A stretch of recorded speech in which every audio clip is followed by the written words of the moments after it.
एका ठिकाणी बोलायची नकली शिवसेना आहे, एका ठिकाणी बोलायचं नकली राष्ट्रवादी आहे, आणि मग म्हणायचं आजा मेरी गाडी में बैठ जा. आजपर्यंत तुम्ही सगळं फोडलं. शिवसेना फोडली, तोडली, राष्ट्रवादी तोडली, फोडली, तरी देखील कधी मला डोळा मार, कधी पवारांना डोळा मार.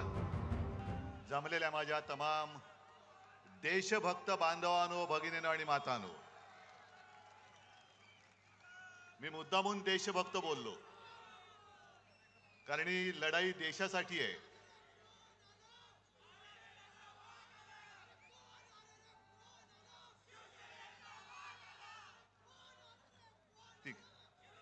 ही लढाई देशासाठी आहे.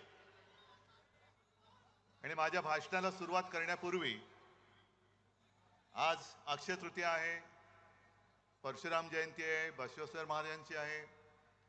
सर्वांना मी शुभेच्छा देतो. आणि आजच्या सभेचा मुहूर्त चांगला आहे. हे तिन्ही मुहूर्त एकत्र आल्यानंतर विजय आपला होणार म्हणजे होणारच. आज दुपारी खरं म्हटलं तर मी जालनाला जाणार होतो,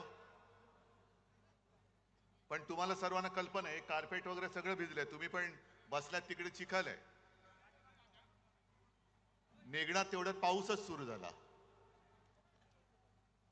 आणि हेलिकॉप्टरवाला पायलट म्हणाले, साहेब अशा या वातावरणात उडणं कठीण आहे, अशक्य आहे. म्हणून मी पहिल्या प्रथम जालनाकरांची माफी मागतो, कारण मी कधी एखादा शब्द दिला का मी मागे फिरत नाही. आणि आजची ही आपली सभा जी आहे ती आपल्या खैरे साहेबांना विजयी करण्यासाठी जशी आहे, तशीच जालनाच्या कल्याणरावांना सुद्धा विजयी करण्यासाठी आहे. आणि जालनामध्ये जाऊन मी बोलणार होतो, ते थोडंसं इथे बोलून आपल्या दोन्ही जागांचा आणि जेवढ्या काही जागा आता राहिल्यात त्या महाविकास आघाडीच्या, त्या विजयी करण्यासाठी मी तुम्हाला आवाहन करतोय. मी जालन्यात जाऊन बोलणार होतो की 5 टर्म म्हणजे किती वर्ष झाली, 25 आयुष्यातली 25 वर्ष एका व्यक्तीला तुम्ही निवडून देतात. आणि वृत्तपत्रात मी बातमी वाचली की जालनामध्ये काही मतदान कार्ड ही कचऱ्याच्या पेटीत सापडली. मला असं वाटलं की बहुतेक मतदारांनी विचार केला असेल की मतदान करायचं कशाला, 5 टर्म आपण निवडून दिलंय, आता जालनामध्ये काही प्रश्नच शिल्लक राहिलेले नाहीत. म्हणजे सकाळी नळ उघडला काही सकाळी 7 ते 10 दूध येतं, 10 ते 12 पाणी. आता इथला विचार करायला पाहिजे की इकडे आपल्या समोर जो गद्दार उभा आहे त्याचा नळ उघडला तर काय येईल. मग तुम्हाला दारूवाला पाहिजे की पाणीवाला पाहिजे. आणि जालना सगळं सुधारलं असणार, काही प्रश्न शिल्लक राहिले नसणार. पण एकूण जर विचार केला तर ही 25 वर्ष गेली फुकट, मोदींची 10 वर्ष गेली फुकट. आता जालनाकरांनी रावसाहेबांना विचारलं पाहिजे, आता तरी जालना झालं, खूप दिलं तुम्हाला, आता जा बाबा एकदाचे. आता आमचा कल्याणराव तिकडे पाहिजे, कारण आता आम्हाला कल्याण करायचंय जालन्याचं.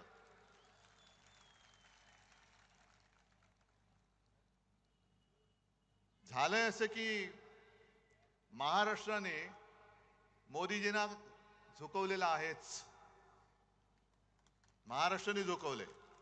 आणि मला माझ्या महाराष्ट्राचा अभिमान आहे की एवढी प्रचंड ताकद त्यांनी लावले. एखाद्या शहनशाह सारखे फिरतायत म्हणजे साधी गोष्ट आहे. मी गेल्या आठवड्यात सोलापूरला गेलो होतो आणि तिथून मला परत जायचं होतं लातूर मार्गे, पण लातूरचा एअरपोर्ट बंद. का बंद? नाही, पंतप्रधान येत आहेत, एअरफील्ड बंद. पुण्यामध्ये सभा घेतली पंतप्रधानांनी, संपूर्ण त्या परिसराला छावणीचं स्वरूप दिलं होतं. म्हणजे तुम्ही रस्त्यावरनं चाललात तर तिकडे पोलीस उभे असतात, जेव्हा तुम्ही उडत असता तेव्हा बाकीच्यांना विमान बंदी असते, आणि एवढा सगळा कडेकोट बंदोबस्त घेऊन तुम्ही फिरता. खरं हे बरोबर नाहीये. तुम्ही समान नागरी कायदा जो काय प्रकार आहे तो नंतर काय आणायचं तो बघू आपण. पण आत्ता लोकशाहीमध्ये निवडणुका आलेल्या आहेत आणि जे आपले हिंदू हृदय सम्राट सांगायचे की निवडणुकीमध्ये कोणी पंतप्रधान असता कामा नये, तो काळजीवाहू असला पाहिजे, मुख्यमंत्री असता कामा नये, आणि ज्या सोयी सुविधा या आम्हाला देतात त्याच त्यांना दिल्या पाहिजेत. तुम्ही त्यांच्यासाठी जर का एअरफोर्सची विमान वापरणार असाल तर आमच्या सुद्धा अंबादासला दिलं पाहिजे, आमच्या सुद्धा खैरे साहेबांनी दिलं पाहिजे. आणि जर तुम्ही आम्हाला बंदी करणार असाल तर त्यांना देखील बंदी केली पाहिजे, तर त्यांना सुद्धा बंदी केली पाहिजे. पण या सगळ्या यंत्रणा वापरायच्या. जसं मी येतो लोकांमध्ये जातो, आज सुद्धा माझी तयारी, इकडे येऊन बसायला माझी तयारी, कारण मला भीती नाही माझ्या लोकांपासून. पण मोदीजी तुम्ही पोलीस बाजूला ठेवून जनतेत येऊन दाखवा ना. रस्त्यावरनं चालताना सुद्धा एकटे चालतात, म्हणजे संपूर्ण कडेकोट बंदोबस्त, खासगी वेशातले पोलीस, युनिफॉर्म मधले पोलीस गुप्तहेर फिरतायत. आणि तरी देखील ते सांगतात, आजच सकाळी कुठे बोलले ते की हे म्हणे मला संपवायला निघाले. अहो एवढे केविलवाणी तुम्ही काय झालात? एवढे केविलवाणी परिस्थिती काय दिली? संपूर्ण ताकद तुमच्याकडे. तुम्ही माझा पक्ष पळवलात, तुम्ही माझं चिन्ह चोरलत, तुम्ही माझी माणसं फोडलीत, तरी देखील तुम्हाला उद्धव ठाकरे पासून भीती वाटते. मग उद्धव ठाकरे बरा आहे की लोकांमधला? बरं भरकटलेच असे की आज नेमका एक रिपोर्ट त्यांनी जाहीर केलाय केंद्र सरकारने की गेल्या काही वर्षात मुसलमानांची लोकसंख्या वाढली. मोदीजी तुम्ही 10 वर्ष पंतप्रधान होतात, हे तुमचं यश आहे की अपयश आहे नेमकं? मुस्लिमांची लोकसंख्या वाढली म्हणजे तुमचं कौतुक करायचं का तुमचं आम्ही विरोध करायचा काय? आम्हाला तेच कळत नाही. तुमची 10 वर्ष होती, त्याच्या आधी इकडे देवेंद्र फडणवीसांची 5 वर्ष होती, त्याच्या आधी केंद्रात अटलजींचं सरकार होतं. मग नेमकं तुम्हाला मतं पाहिजे तरी कोणाची? म्हणजे कोण तुम्हाला खुश व्हायला पाहिजे? पण मोदीजी तुम्ही जी भाषा वापरत आहात ती तुम्हाला शोभा नाही देत. माझ्या हिंदुस्थानला आणि माझ्या महाराष्ट्रामध्ये तर ही भाषा चालूच शकत नाही, आम्ही खपूनच घेऊ शकत नाही.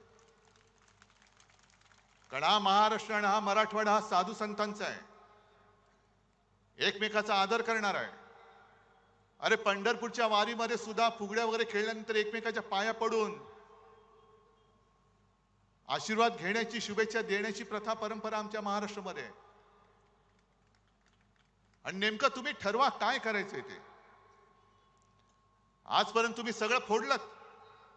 शिवसेना फोडली, तोडलीत, राष्ट्रवादी तोडलीत, फोडलीत, तरी देखील कधी मला डोळा मार, कधी पवारांना डोळा मार. हो आज सकाळी पवारांना डोळा मारला की या आमच्याकडे. एका ठिकाणी बोलायची नकली शिवसेना आहे, एका ठिकाणी बोलायचं नकली राष्ट्रवादी आहे, आणि मग म्हणायचं आजा मेरी गाडी में बैठ जा. एवढे घाबरलेत, एवढे घाबरलेत, कारण त्यांना कळून चुकलेलं आहे की आता हे परत दिल्ली बघत नाहीत आणि महाराष्ट्र तुम्हाला दिल्ली बघू देणार पण नाही.